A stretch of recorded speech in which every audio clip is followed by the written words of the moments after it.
दोस्तों नमस्कार, स्वागत है आप सभी का हमारे YouTube चैनल भारतीय एजुकेशन पॉइंट में। दोस्तों जैसे कि आप जानते ही हैं, हमने हिंदी और उत्तराखंड के महत्वपूर्ण प्रश्नों की सीरीज़ों को शुरू किया है, जिसमें हम हिंदी के 20 प्रश्न पे चर्चा करते हैं और उत्तराखंड की जो सीरीज़ शुरू की है उसमें हम 25 महत्वपूर्ण प्रश्नों पर चर्चा करते हैं। हिंदी के दोस्तों 32 पार्ट आ चुके हैं और उत्तराखंड का आज जो चर्चा करेंगे हम भाग 6 है, इसके 5 पार्ट आ चुके हैं। तो अगर आप उत्तराखंड में किसी भी एग्ज़ाम की तैयारी कर रहे हैं तो आपके लिए दोनों ही जो सीरीज़ हैं अति महत्वपूर्ण हैं। एक बार इसको अवश्य देखिए और देखने के बाद आपको लगता है कि आप यहाँ पर अपना मूल्यांकन और रिवीजन कर सकते हैं तो आप चैनल के साथ चैनल को सब्सक्राइब करके जुड़ सकते हैं। बाकी अगर आप चैनल पर पहली बार हैं तो इस वीडियो को पूरा देखिए। आप अंत तक अगर रहेंगे तो मुझे पूरा विश्वास है, अगर आप सीरियसली किसी भी एग्ज़ाम की तैयारी कर रहे हैं तो आप इस चैनल को सब्सक्राइब कर ही देंगे। दोस्तों शुरू करते हैं आज की क्लास को। और अगर कोई ऐसा क्वेश्चन है जो आपको नहीं आता है तो उसको आप नोट डाउन भी कर सकते हैं। शुरू करते हैं दोस्तों आपकी क्लास को। पहला प्रश्न है, रत्न कवि, जिनका कि एक अन्य नाम क्षेमराज भी है, रत्न कवि ने किसके शासनकाल को कहा कि उसके समय इतनी शांति थी कि लोग अपने घरों में ताले भी नहीं लगाते थे? विकल्प आपके सामने हैं, प्रदीप शाह के, फतेह शाह के, श्याम शाह के या फिर मान शाह के। यहाँ पे ये श्याम शाम हो गया है, इसको आप शाह पढ़िएगा, ठीक है। तो आपको ये बताना है कि रत्न कवि ने किसके शासनकाल को कहा कि उसके समय में इतनी शांति थी कि लोग अपने घरों में ताले भी नहीं लगाते थे। तो दोस्तों इसके जो सही आंसर हो जाएगा यहाँ पे, ये हो जाएगा फतेह शाह के शासन को कहा था रत्न कवि उर्फ क्षेमराज जी ने। बाकी इसमें हम जो महत्वपूर्ण और चीज़ें हैं उनको ध्यान में रखते हैं, नोट करते हैं। आपको ध्यान रखना है कि जो रत्न कवि हैं इनके द्वारा लिखा गया एक ग्रंथ फतेह प्रकाश, ठीक है, फतेह प्रकाश है जो कि एक हस्तलिखित ग्रंथ है और इसमें ही इन्होंने फतेह शाह को हिंदुओं का रक्षक और शील का सागर भी कहा है। तो ये भी पूछा जा सकता है कि उत्तराखंड के परिप्रेक्ष्य में हिंदुओं का रक्षक और शील का सागर किसे कहा जाता है, तो ध्यान रखेंगे फतेह शाह को। अगर इस प्रकार से पूछ ले कि हिंदुओं का रक्षक और शील का सागर फतेह शाह को कहा जाता है, लेकिन यह कथन किसका है, तब ध्यान रखेंगे रत्न कवि उर्फ क्षेमराज, आप याद रखेंगे। इसके अलावा एक ग्रंथ और है फतेह शाह कर्ण, जिसकी रचना की है दोस्तों जटाधर ने। इसके अलावा एक अन्य ग्रंथ है फतेह शाह यशो वर्णनम, इसकी रचना की है रामचंद्र ने। तो ये कुछ महत्वपूर्ण फैक्ट हैं, उम्मीद करता हूँ आपको पता होंगे, और नहीं होंगे तो आप इनको नोट करिए क्योंकि इंपॉर्टेंट फैक्ट हैं। अगला प्रश्न है दोस्तों, नागरी प्रचारणी की एक शाखा के रूप में गोविंद वल्लभ पंत ने काशीपुर में प्रेम सभा की स्थापना कब की थी? 1903 में, 1906, 1912, 1914। ये कई बार पूछा गया प्रश्न है और बार बार पूछा भी जाता है और आगे भी संभावना रहती है, तो इसको आप ध्यान रखेंगे। आपको ध्यान रखना है कि जो गोविंद वल्लभ पंत जी हैं, इन्होंने नागरी प्रचारणी की एक शाखा के रूप में काशीपुर में प्रेम सभा की स्थापना दोस्तों 1914 में की थी, ठीक है, ये ध्यान रखेंगे। बाकी आपको पता है कि 1903 में कौन सा हुआ था, हैप्पी क्लब की स्थापना हुई थी 1903 में, ठीक है, हैप्पी क्लब, ये भी ध्यान रखेंगे। एक आता है हुक्का क्लब, तो हुक्का क्लब की स्थापना हुई थी 1906 में। तो ये भी दोनों आप ध्यान रखिएगा, पूछे जाते हैं। अगला प्रश्न है, किस चंद शासक ने नेपाल की ग्रीष्मकालीन राजधानी अजमेरगढ़ पर अधिकार किया था? विकल्प हैं बाज बहादुर चंद, उद्योत चंद, रुद्रचंद या फिर डी लक्ष्मीचंद। तो आपको ध्यान रखना है दोस्तों कि नेपाल की ग्रीष्मकालीन राजधानी अजमेरगढ़ पर अधिकार किया था विकल्प बी उद्योत चंद ने। और कब किया था, तो ये ध्यान रखेंगे 1683 में इसने इस पर अधिकार कर दिया था। तो मोस्ट इंपॉर्टेंट है, ध्यान रखिएगा दोस्तों। यहाँ पे हम ज़्यादा समय नहीं लेंगे, रिवीजन और मूल्यांकन का पर्पस है, तो फटाफट से हम यहाँ पे रिवीजन और मूल्यांकन करते हुए चलेंगे। जहाँ पे कुछ इंपॉर्टेंट होगा तो वो हम फैक्ट भी यहाँ पे देखेंगे। अगला प्रश्न है, प्रश्न नंबर 4, कालसी शिलालेख में प्रमुख शब्दावली में सुमेलित नहीं है। प्रतिहार द्वार रक्षक के लिए प्रयोग हुआ है, अक्षपटलिक लेखा परीक्षक के लिए, तालुका तहसील के लिए, कुलचारिक ग्राम प्रधान के लिए। तो फटाफट से बताइए इसमें से कौन सा सुमेलित नहीं है। उम्मीद करता हूँ आपने इसको कर दिया होगा दोस्तों। यहाँ पे जो सुमेलित नहीं है ये हो जाएगा कुलचारिक ग्राम प्रधान के लिए नहीं है, कुलचारिक है किसके लिए, तहसीलदार के लिए, ठीक है। और बाकी हम पूरी यहाँ पे जो शब्दावली लिखी है उनको हम देख लेते हैं कि क्या क्या हैं। तो जो कालसी शिलालेख है वहाँ पे जो प्रमुख शब्दावली प्रयुक्त हुए हैं उनमें ये प्रमुख शब्दावली जिनको आप नोट करिएगा, जिसमें प्रतिहार द्वार रक्षक के लिए प्रयुक्त है, अक्षपटलिक लेखा परीक्षक के लिए, तालुका तहसील, कुलचारिक तहसीलदार, महत्तम ग्राम प्रधान, छोटे ग्राम के लिए पल्लिका, भृत्या का अर्थ है सेवक, बलाध्यक्ष का अर्थ है वहाँ पे सेना नायक और कोटपाल प्रयुक्त हुआ है दोस्तों गढ़ रक्षक के लिए। बाकी दोस्तों ये जो शिलालेख है ये 257 ईसा पूर्व का है। इसकी खोज जॉन फॉरेस्ट ने की थी और कब की थी तो 1860 में की थी। और ये जो लिखा गया है ये प्राकृत भाषा में लिखा गया है और इसकी लिपि है दोस्तों ब्राह्मी लिपि। तो ये कुछ प्रमुख फैक्ट हैं कालसी शिलालेख से, अशोक से ये संबंधित है, तो ये इंपॉर्टेंट है, इसको भी आप ध्यान रखिएगा। बाकी कहाँ पड़ता है तो कालसी देहरादून में ही पड़ता है। अगला प्रश्न है दोस्तों, प्रश्न नंबर 5, राज्य में कुल राष्ट्रीय उद्यान हैं 6, 7, 8, 5। तो अभी आपको पता है कि पटवारी में भी ये प्रश्न बना था कि वन्य जीव अभयारण्य कितने हैं, तो हमने देखा था कि 7 हैं। अभी ये पूछ रहा है कि कुल राष्ट्रीय उद्यान कितने हैं, तो ध्यान रखिएगा दोस्तों, इसका आंसर हो जाएगा विकल्प ए, 6 राष्ट्रीय उद्यान हैं उत्तराखंड में। अब देखते हैं कौन कौन से हैं। तो आपको ये ट्रिक याद रखनी है और ये क्षेत्रफल के हिसाब से किसका क्षेत्रफल ज़्यादा है उसको घटते क्रम में मैंने ये ट्रिक बनाई है यहाँ पे। तो इसको देखिए, गंगा राजा और नंदा का बेटा गोविंद फूलों में रहता है, इसको आप 2-3 बार दोहराइए, आपको याद हो जाएगी। ये दोस्तों क्षेत्रफल के हिसाब से घटते हुए क्रम में इनका क्रम है। जैसे कि गंगा राजा, तो गंगा का मतलब गंगोत्री है, राजा का मतलब राजा जी, नंदा का मतलब नंदा देवी हो गया, का बेटा का मतलब हो गया दोस्तों कारबेट। ठीक है, तो कारबेट यहाँ पे ध्यान रखेंगे आप, का बेटा का मतलब हो गया कारबेट। इसके अलावा गोविंद का मतलब गोविंदी है और फूलों का मतलब फूलों की घाटी हो जाएगा। क्षेत्रफल के हिसाब से देखेंगे तो सबसे बड़ा यहाँ पे हो जाएगा कौन सा, गंगोत्री, 2390 वर्ग किलोमीटर है। क्षेत्रफल की दृष्टि से सबसे छोटा तो ध्यान रखेंगे फूलों की घाटी, 87.5 वर्ग किलोमीटर में फैला हुआ है। अगर पूछ ले कि सबसे पुराना कौन सा राष्ट्रीय उद्यान है तो आपको पता है कि कॉर्बेट जो है दोस्तों सबसे पुराना है।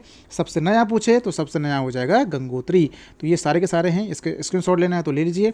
बाकी ये ट्रिक अगर आपको वैसे याद नहीं हो तो इस प्रकार रख सकते हैं कि गंगा राजा और नंदा का बेटा जो गोविंद है वो फूलों में रहता है हमेशा। तो ये आप ध्यान रखेंगे। बाकी 6 राष्ट्रीय उद्यान उत्तराखंड में हैं। बाकी इनके सन भी मैंने यहाँ पे लिख दिए हैं कि गंगोत्री राष्ट्रीय उद्यान कब का है, 1989 का, राजा जी 1983, नंदा देवी 1982, कॉर्बेट 1936, गोविंद 1980 और 1982 फूलों की घाटी। बाकी सब है, आप इसको नोट डाउन कर सकते हैं। प्रश्न नंबर 6 आपके सामने है, पिथौरागढ़ से पर्वत पीयूष नामक समाचार पत्र का संपादन किसने किया था? विकल्प है मदन चंद्र भट्ट, बलदेव सिंह आर्य, प्रकाश पंत, भगत सिंह कोश्यारी। तो ध्यान रखेंगे दोस्तों, पिथौरागढ़ से पर्वत पीयूष नामक समाचार पत्र का संपादन किया था भगत सिंह कोश्यारी जी ने। इंपॉर्टेंट है, अभी इन्होंने महाराष्ट्र के राज्यपाल के पद से इस्तीफा दे दिया है, तो चर्चा में क्या पता पूछ ले, तो आप ध्यान रखिएगा। एक इंपॉर्टेंट पत्रिका है पर्वत पीयूष नामक समाचार पत्र, तो ध्यान रखिएगा भगत सिंह कोश्यारी। अगला प्रश्न है आपके सामने, राज्य के प्रथम निर्वाचित मुख्यमंत्री नारायण सिंह तिवारी रहे, आपको पता है उन्होंने किस विधानसभा सीट से चुनाव जीता था, यह आपने बताना है। विकल्प हैं श्रीनगर विधानसभा सीट, रामनगर विधानसभा सीट, खटीमा विधानसभा सीट और डी नैनीताल विधानसभा सीट। तो फटाफट से इसका आंसर करिए। तो आपको ध्यान रखना है कि जो उत्तराखंड के प्रथम निर्वाचित मुख्यमंत्री थे, इन्होंने दोस्तों चुनाव जीता था रामनगर विधानसभा सीट से। तो ये ध्यान रखेंगे। और रामनगर विधानसभा सीट ऐसी है जो गढ़वाल संसदीय क्षेत्र के अंतर्गत आती है। आपको पता है कि रामनगर जो है ये कुमाऊं में पड़ता है, लेकिन ये जो संसदीय सीट है अपनी पौड़ी वाली, तो उसके अंतर्गत ये आता है। तो ये भी ध्यान रखेंगे, इंपॉर्टेंट क्वेश्चन है। अगला प्रश्न है दोस्तों आपके सामने, इलाहाबाद उच्च न्यायालय में न्यायाधीश नियुक्त होने वाले प्रथम उत्तराखंडी हैं। विकल्प मुकुंदी लाल, तारादत्त गहरोला, प्रयागदत्त पंत, तारादत्त उनियाल। तो आपको ध्यान रखना है दोस्तों कि इलाहाबाद उच्च न्यायालय में न्यायाधीश नियुक्त होने वाले प्रथम उत्तराखंडी दोस्तों हैं तारादत्त उनियाल जी। तो ध्यान रखेंगे, एक महत्वपूर्ण फैक्ट है, इसको नोट डाउन करिएगा। अगला प्रश्न है दोस्तों आपके सामने, राज्य के किस स्थल के शैलचित्रों की तुलना मध्य प्रदेश के भीमबेटका के चित्रों से की जाती है? विकल्प हैं लाखू गुफा, ग्वारेखे गुफा, मलारी गांव, किमनी गांव। तो आपको ध्यान रखना है, राज्य के जो शैल चित्र हैं कौन से, लाखू गुफा, इनकी तुलना की जाती है मध्य प्रदेश के भीमबेटका के चित्रों से। तो ध्यान रखेंगे लाखू गुफा कहाँ है तो अल्मोड़ा में है। इसके अलावा ये जो ग्वारेखा गुफा है, मलारी गांव है और किमनी गांव है, ये तीनों की तीनों का हैं चमोली में है और इनकी अपनी अपनी विशेषताएं हैं। तो ये भी आप अपने आप एक बार देखिएगा, इसको इंपॉर्टेंट है, तो ध्यान रखिएगा। प्रश्न नंबर 10 आपके सामने है, वर्षा के देवता के रूप में घूरमा देवता की पूजा कौन सी जनजाति करती है? विकल्प हैं थारू, राजी, बोक्सा, भोटिया। तो ध्यान रखेंगे कि वर्षा के देवता के रूप में घूरमा देवता की पूजा करने वाली जनजाति है दोस्तों कौन सी, भोटिया जनजाति करती है घूरमा देवता की पूजा वर्षा के देवता के रूप में। ठीक है, जैसे ही वर्षा नहीं होगी तो ये फिर क्या करेंगे, घूरमा देवता की पूजा करेंगे कि भैया वर्षा कराओ, वर्षा कराओ, वर्षा के देवता के रूप में उनकी पूजा करते हैं। प्रश्न नंबर 11 है, केदारनाथ धाम में पहला एटीएम किस बैंक द्वारा स्थापित किया गया है? विकल्प हैं एसबीआई द्वारा, पीएनबी द्वारा, एचडीएफसी द्वारा, आईडीएफसी द्वारा। तो ध्यान रखेंगे केदारनाथ धाम में जो पहला एटीएम स्थापित किया है ये क्या है दोस्तों, एचडीएफसी बैंक द्वारा ये किया गया है। इंपॉर्टेंट है, केदारनाथ धाम है, आपको पता ही है, हमेशा चर्चा में रहता है, तो अगर पूछ ले तो ध्यान रखेंगे एचडीएफसी पहला बैंक है जिसने वहाँ पे एटीएम स्थापित किया है। अगला प्रश्न है प्रश्न नंबर 12, पुराणों में मलिंग सरोवर कहा गया है देवप्रयाग को, हेमकुंड को, सप्तऋषि कुंड को, रामेश्वर को। तो ध्यान रखेंगे पुराणों में दोस्तों मलिंग सरोवर कहा गया है सप्तऋषि कुंड को, और ये कहाँ है, तो ये है दोस्तों यमुनोत्री में। ठीक है, यमुनोत्री में। अगर आपको आंसर करने का टाइम नहीं मिल रहा है तो आप वीडियो को रोकिए और फिर आंसर करिए। ठीक है, प्रश्न नंबर 13 आपके सामने है, उत्तराखंड विद्यालयी शिक्षा अधिनियम लागू हुआ है। विकल्प हैं 2003 में, 2004, 2005, 2006। तो ध्यान रखेंगे उत्तराखंड विद्यालयी शिक्षा अधिनियम लागू हुआ है कब, 22 अप्रैल 2006 को। तो अगर वैसे एग्जैक्ट डेट तो मुश्किल है पूछेगा, लेकिन अगर सन पूछ ले तो ध्यान रखेंगे 2006। अगर डेट भी पूछ ले तो 22 अप्रैल 2006 को उत्तराखंड विद्यालयी शिक्षा अधिनियम लागू हुआ था। ठीक है दोस्तों, ये जो संकलन है ये उत्तराखंड की जो भी तैयारी करने के लिए जो भी बेस्ट बुक हो सकती हैं उनसे हमने संकलन करने का प्रयास किया है। तो आप ध्यान रखेंगे और आप नोट कर सकते हैं, कोई दिक्कत वाली बात नहीं है। और प्रश्न नंबर 14 आपके सामने है, ज्ञानसू जो कि उत्तरकाशी में पड़ता है, यहाँ पे भूस्खलन हुआ था कब, 1972 में, 1980, 1987, 1998। ये भी कई बार पूछा गया प्रश्न है। तो ध्यान रखेंगे ज्ञानसू उत्तरकाशी में भूस्खलन हुआ था 1980। डेट पूछ ले तो 23 जून। ठीक है, 22 से 23 जून के आसपास ये भूस्खलन यहाँ पे हुआ था। तो जो ज़्यादा करीबी डेट है ये हो जाती है 23 जून। तो ध्यान रखेंगे 23 जून 1980 को ज्ञानसू उत्तरकाशी में भूस्खलन हुआ था। ठीक है, प्रश्न नंबर 15 है आपके सामने, नाग देवता से संबंधित हार दूध का मेला कहाँ आयोजित होता है? टिहरी गढ़वाल में, उत्तरकाशी में, रुद्रप्रयाग में, चमोली में। तो ध्यान रखेंगे नाग देवता से संबंधित हार दूध का मेला जो आयोजित होता है ये होता है उत्तरकाशी में। और उत्तरकाशी में कहाँ पे, मुखवा गांव में। मुखवा गांव किसका मायका हो जाता है, गंगा का। ठीक है, तो ये भी ध्यान रखेंगे आप, मुखवा। और खरसाली किसका होता है, तो यमुनोत्री का। तो मुखवा गांव में ये मेला आयोजित होता है, हार दूध का मेला, और संबंधित है नाग देवता से।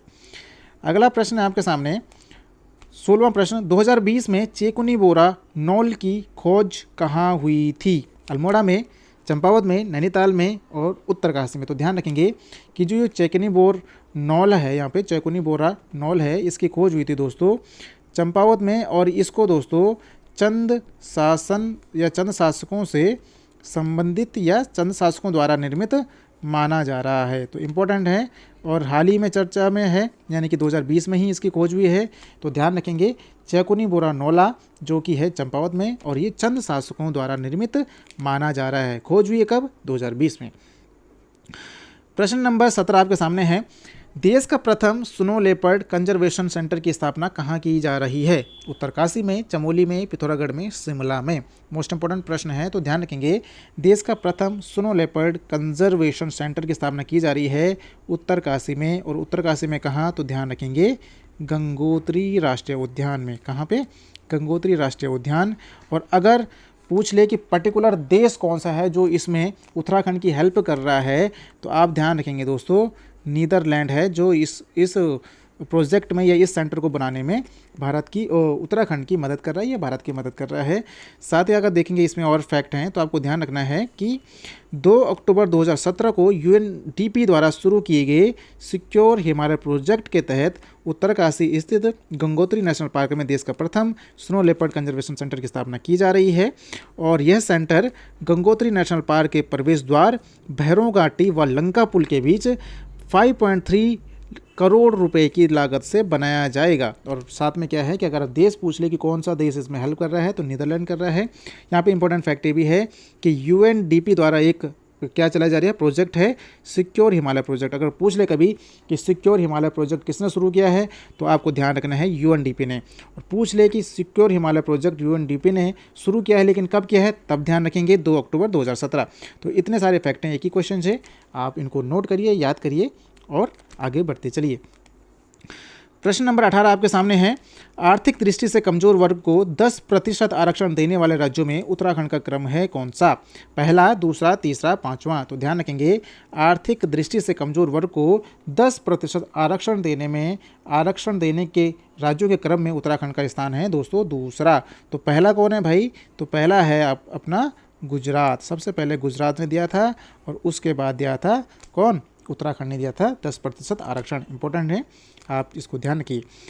अगला प्रश्न है प्रश्न नंबर 19, उत्तराखंड राज्य सरकार को किस वर्ष के लिए खाद्यान्न उत्पादन में उत्कृष्ट प्रदर्शन करने हेतु केंद्रीय कृषि विभाग द्वारा कृषि कर्मण पुरस्कार दिया गया था?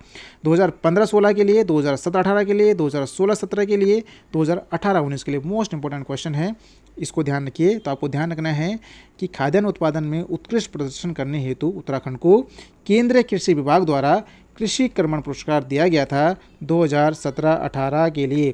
ठीक है, तो ध्यान रखेंगे। मैं बार बार रिपीट इसलिए कर रहा हूँ ताकि आपको याद हो जाए। कई लोग ऐसे होंगे कि वो केवल सुन रहे होंगे, तो बार बार सुनेंगे तो उनको याद होता रहेगा। ठीक है, कई लोग ऐसे होते हैं कि वो अपनी जॉब में होते हैं, घर के काम कर रहे होते हैं, तो इसी बीच उनको पढ़ना भी होता है, तो हो सकता है कि वो देख ना पा रहे हों, केवल उन्हें सुन रहे होंगे, तो उस केस में उनको भी थोड़ा लाभ इसका मिल जाएगा। ठीक है, बढ़ते हैं अगले प्रश्न की ओर। और अगला प्रश्न है दोस्तों आपके सामने, ऋषिकेश कर्णप्रयाग रेल मार्ग का शिलान्यास कब किया गया था? क्योंकि ये चर्चा में है काफ़ी। ठीक है, यहाँ पे बहुत सारी घटनाएं भी हो रही हैं और बहुत बार इसमें आंदोलन भी हो रहे हैं, तो इसको ध्यान रखना होगा हमें, क्या पता अगर पूछ ले कभी।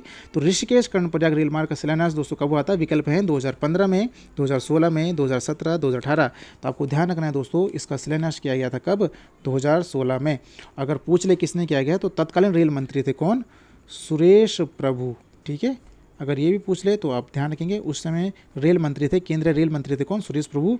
इन्होंने ही ऋषिकेश कर्णप्रयाग रेल मार्ग का शिलान्यास किया था।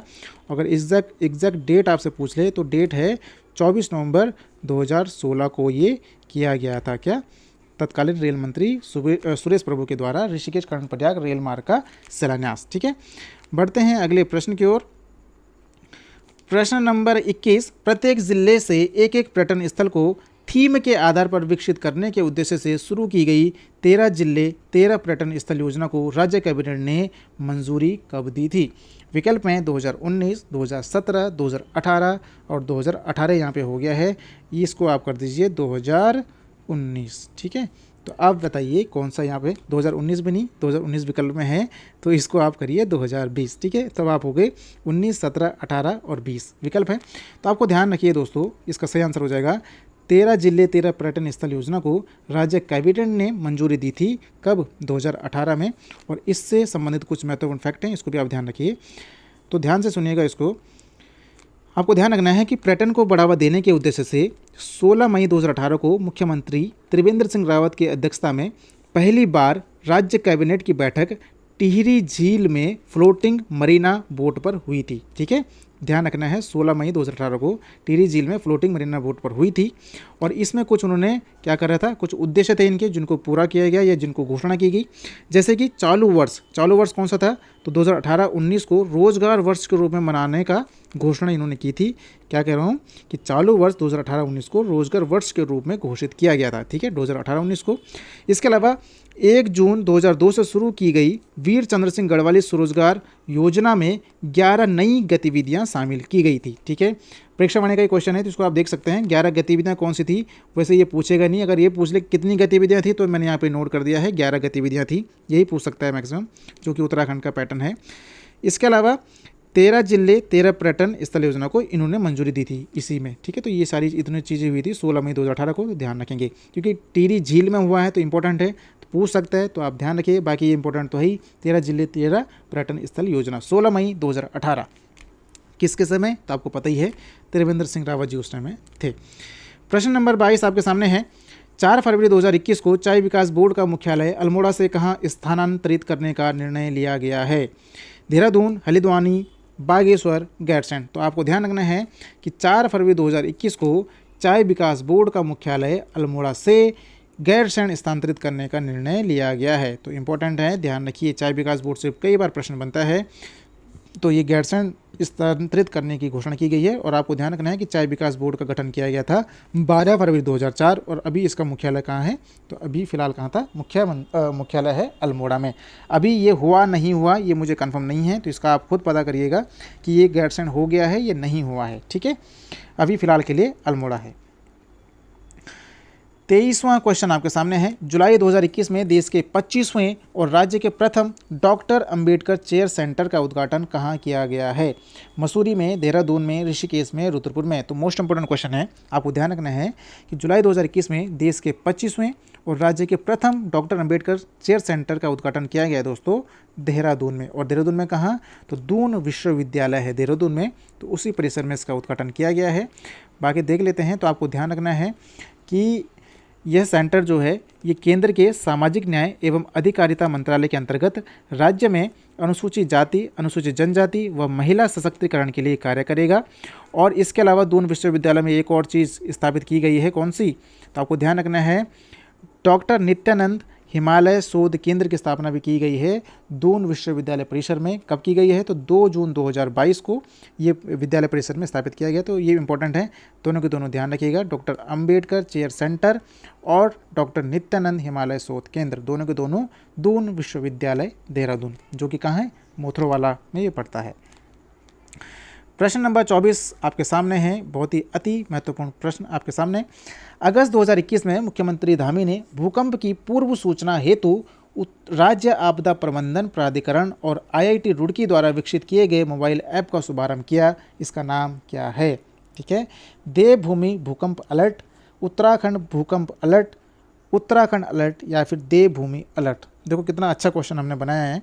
ठीक है, तो आपको ध्यान रखना है कि जो अगस्त 2021 में ये ऐप तैयार किया गया है भूकंप की पूर्व सूचना के लिए, इसका दोस्तों नाम है उत्तराखंड भूकंप अलर्ट, इसका नाम है। ठीक है, मोस्ट इंपॉर्टेंट है, किसने किसने बनाया है, तो राज्य आपदा प्रबंधन प्राधिकरण और IIT रुड़की की मदद से ये बनाया गया है उत्तराखंड भूकंप अलर्ट।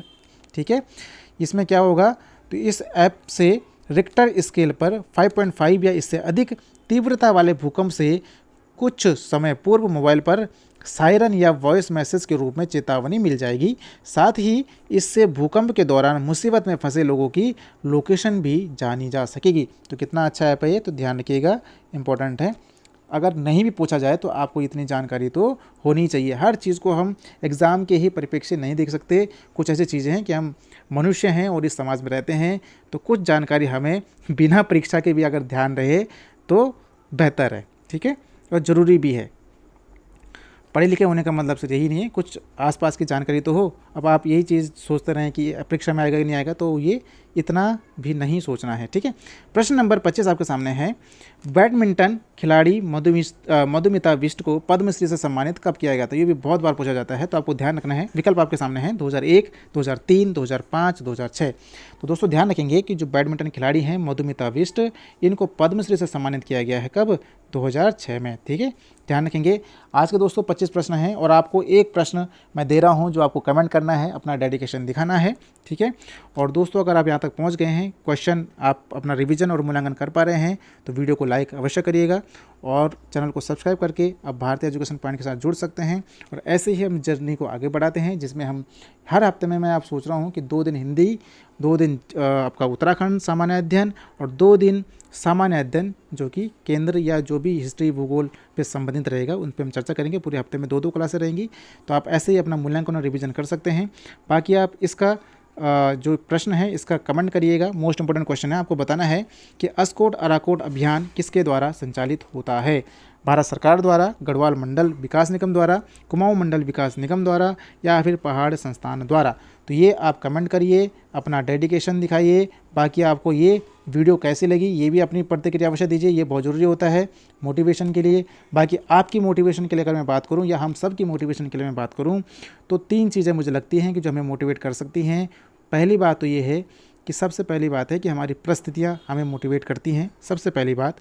दूसरा जो हमें मोटिवेट कर सकता है वो होता है हमारे सपने, कि हम क्या सपने देख रहे हैं और हम अपने आप को आने वाले समय में कहाँ देख रहे हैं।